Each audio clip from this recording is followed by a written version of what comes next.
Speaker గారికి, deputy speaker గారికి, గౌరవ ముఖ్యమంత్రి గారికి, మంత్రులకు, గౌరవ మంత్రులకు, సభ్యులకు, అధికారులందరూ కూడా నమస్కారం.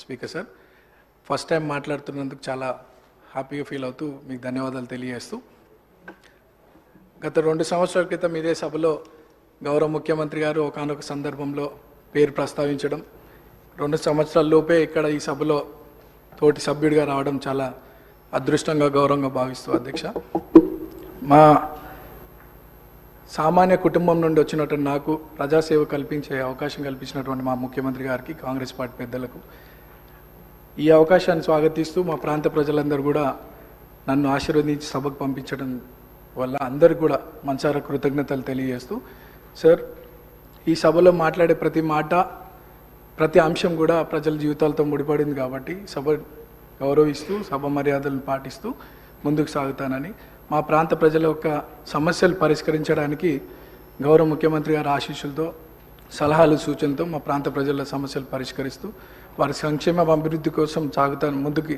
అదే నా లక్ష్యంగా పెట్టుకొని ముందుకు సాగుతానని. అట్లానే మా ప్రాంతంలో కృష్ణానగర్ అనే ఒక ఏరియా ఉంది సార్, దాదాపు 30-40 సంవత్సరాల నుండి అక్కడ వర్షాకాలంలో చాలా వర్షం వల్ల చాలా ఇబ్బందులకు గురవుతున్నారు ప్రజలు. మా మంత్రులు అధికారుల దృష్టికి తీసుకెళ్ళినారు, అది పని కొద్దిగా ఆలస్యం అవుతుంది, తొందరగా పూర్తి చేయాలని ఒకటి సభ ద్వారా కోరుకుంటున్నాను.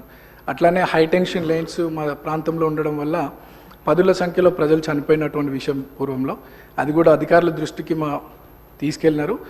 అది కూడా అండర్ గ్రౌండ్ కేబులింగ్ ఫాస్ట్గా చేస్తే ఆ ప్రాంత ప్రజలు సురక్షితంగా ఉంటారనేది ఒక సందేశం మీ ద్వారా అందిస్తున్నాం అధ్యక్ష. అండ్ చాలామంది పిల్లలు కూడా అక్కడ చదువుకొని 10th తర్వాత ఫైనాన్షియల్ ప్రాబ్లం వల్ల చదువుకోలేని పరిస్థితి. సో అక్కడ ఒక ఇంటర్మీడియట్ అండ్ డిగ్రీ కాలేజ్ కూడా వస్తే బాగుంటుందని ఒక అభిప్రాయం తెలియజేస్తూ నాకు ఈ అవకాశం ఇచ్చినటువంటి మీకు థ్యాంక్స్. లైక్ చేయండి, షేర్ చేయండి, సబ్స్క్రైబ్ చేయండి. మరిన్ని వీడియోల కోసం బెల్ సింబల్ పై క్లిక్ చేయండి.